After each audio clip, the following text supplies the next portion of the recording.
Dear students, today we start the topic solution. ठीक है, सबसे पहले हम सोल्यूशन चैप्टर को जब स्टार्ट करते हैं, इस चैप्टर की थोड़ी सी मदद ये 11th में भी करेगा आपको, 12th में भी करेगा, और ये सर जब 12th पास आप करेंगे किसी भी कंपटीशन में, IIT हुआ, मेडिकल हुआ, जिसमें भी आप एग्ज़ाम देंगे उसमें ये आपकी हेल्प करेगा। इससे न्यूमेरिकल बहुत बनते हैं और ये शॉर्ट टॉपिक जो है कई टॉपिक्स को कनेक्ट कर देता है। तो सबसे पहले देखिए बात करते हैं सोल्यूशन होता क्या है। ठीक है, सोल्यूशन का मतलब होता है, सोल्यूशन में दो चीज़ें होती हैं, एक होता है सॉल्यूट और एक होता है सॉल्वेंट। ठीक है, ज़्यादातर क्या होता है सोल्यूशन में कि सॉल्वेंट का अमाउंट ज़्यादा होता है और सॉल्यूट का अमाउंट कम होता है। क्योंकि क्या होता है, जब सॉल्वेंट का अमाउंट बहुत ज़्यादा हो, सॉल्यूट का अमाउंट बहुत कम हो, तो ऐसे सोल्यूशंस को हम बोलते हैं डाइल्यूट सोल्यूशन। जबकि अगर सॉल्यूट का अमाउंट ज़्यादा है और सॉल्वेंट का अमाउंट कम है, तो ऐसे सोल्यूशंस को हम बोलते हैं कंसंट्रेटेड सोल्यूशन। जैसे जितनी भी चाशनी होती हैं, चाहे वो रसगुल्ले की हो, चाहे वो जलेबी की चाशनी हो, वो सब कंसंट्रेटेड सोल्यूशन में आ जाते हैं। तो सोल्यूशन चैप्टर में सबसे पहले हम बात करते हैं रिप्रेजेंटेशन ऑफ कंसंट्रेशन। ठीक है, कंसंट्रेशन बेसिकली क्या होता है कि कितना अमाउंट किसी भी सब्सटेंस का सोल्यूशन में डिसॉल्व है। ठीक है, तो सबसे पहले रिप्रेजेंटेशन ऑफ कंसंट्रेशन में हम कुछ बातें कर लेते हैं। कोई टॉपिक एक जैसे है नॉर्मेलिटी, जो यहाँ से बहुत ज्यादा कनेक्टेड नहीं है लेकिन फिर भी आपके हेल्प कर देगी। ठीक है, सबसे पहला टॉपिक होता है नॉर्मेलिटी, जबकि ये कंसंट्रेशन का एक कोई पार्ट नहीं है लेकिन इसी में इसको पढ़ा दिया जाता है।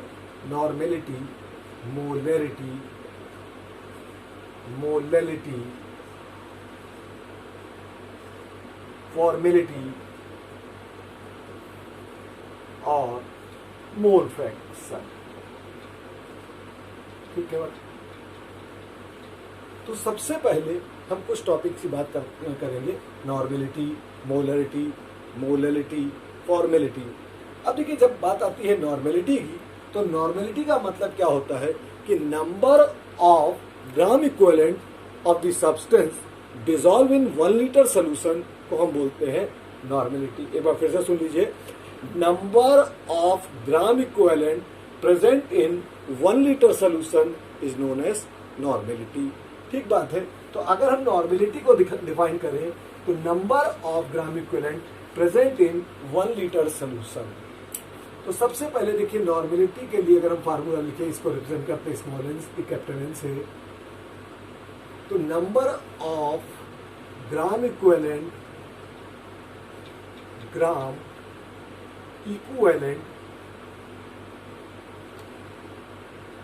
Present in 1 litre solution, volume in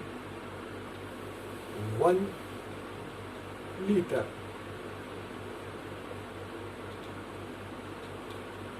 present in 1 litre. ठीक है, वॉल्यूम इन 1 लीटर। और अगर हम नंबर ऑफ ग्राम इक्विवेलेंट निकालते हैं तो नंबर ऑफ ग्राम इक्विवेलेंट होता है wait of substance in gram divided by equivalent weight over volume in litre. अब जब हम इक्विवेलेंट वेट कैलकुलेट करते हैं तो इक्विवेलेंट वेट अगर आपने पढ़ा हो 11th क्लास में या कभी किसी ने 10th में पढ़ा हो, तो इक्विवेलेंट वेट होता है molecular weight upon weight. Equivalent weight जो हम निकालते हैं तो इक्विवेलेंट वेट होता है molecular weight upon A, B, C, V, N। ठीक है, A का मतलब क्या है? A का मतलब है एसिडिटी ऑफ बेस। ठीक है, जितने भी हाइड्रोजन एटम किसी एसिड से रिप्लेस होते हैं उसको हम बोलते हैं बेसिसिटी।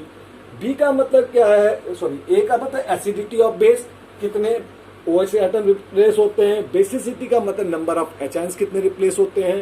C का मतलब कैटायनिक चार्ज, V का मतलब वैलेंसी और N का मतलब होता है चेंज इन ऑक्सीडेशन नंबर। इसको N फैक्टर करके आपने 11th में आपको पढ़ाया जाता है।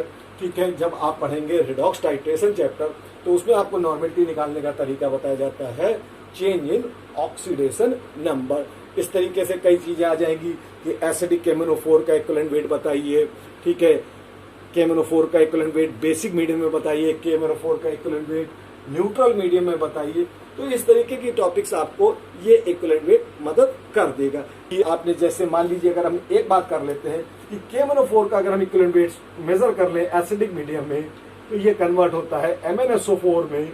अगर हम यहाँ पर इसकी ऑक्सीडेशन नंबर निकालते हैं तो पोटेशियम की +1, Mn की ही निकाली जाती है क्योंकि एल्कली मेटल्स की फिक्स होती है, ऑक्सीजन की फिक्स होती है -2 × 4।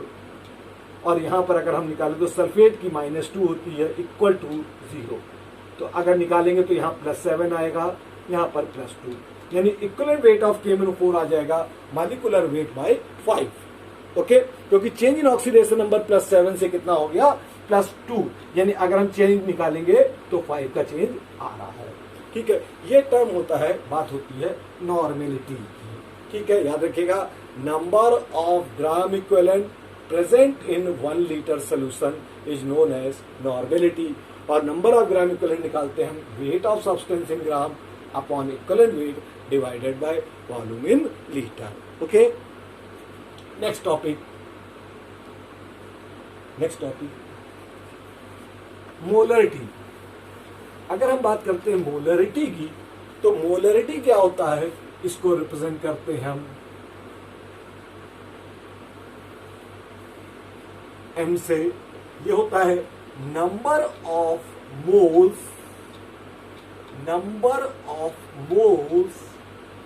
ऑफ सॉल्यूट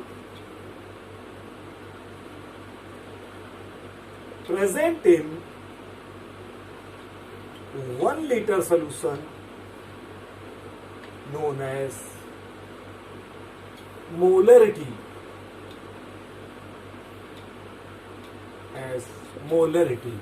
ओके, तो मोलरिटी हो गया number of moles of solute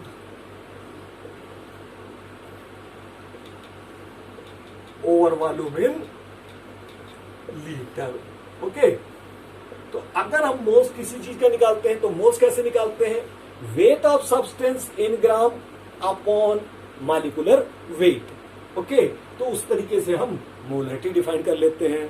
ठीक है, ऐसे ही क्या होता है कि अगर एक बात होती है कि हम बात करते हैं फॉर्मेलिटी की, तो फॉर्मेलिटी टर्म यूज होता है केवल ऐसी जगह पर जहां पर इलेक्ट्रोलाइट होते हैं। सेम चीज होती है, बिल्कुल मोलरिटी की ही तरीके होती है। वहां पर क्या होता है, number of moles of solute की जगह हम number of moles of electrolyte कर देते हैं divided by volume in litre.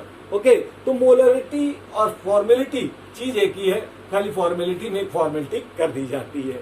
Okay, next होता है मोललिटी।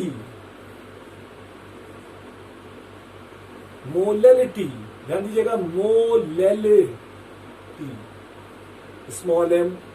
ये क्या होता है भाई, ये होता है कि कितने मोल्स सॉल्यूट के 1 kg सॉल्वेंट में मौजूद है।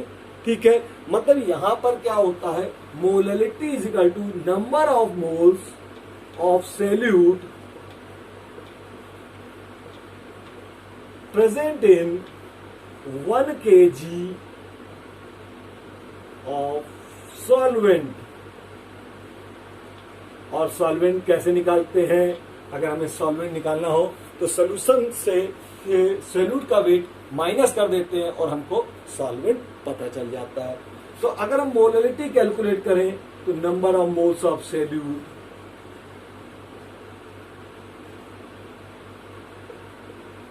Over weight of solvent in kg।